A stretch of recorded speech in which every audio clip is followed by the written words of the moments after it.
Фески, пояса и кисеты. Эти костюмы выставлялись и ранее, но по отдельности. В этот раз экспозиция собрала национальные крымско-татарские костюмы от головных уборов до обуви.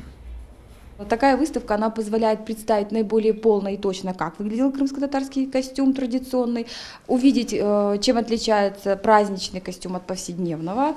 И на наш взгляд, это более интересно и аттрактивно, то есть впервые мы так показываем его, собрав в одном зале.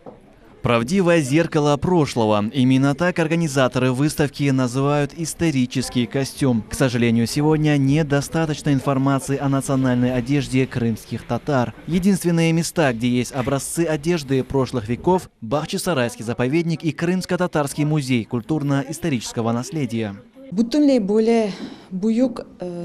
По крымско-татарским костюмам еще не было написано научных работ. Чтобы собрать их и изучить, ученым необходимо проанализировать множество архивов. Я думаю, что вот эта выставка очень поможет людям, которые занимаются научными работами. Одежда крымских татар характеризует душу крымских татар, отмечают сотрудники ханского дворца. Вместе с костюмами представляются и ремесла, популярные в те времена. Например, вышивка и ткачество.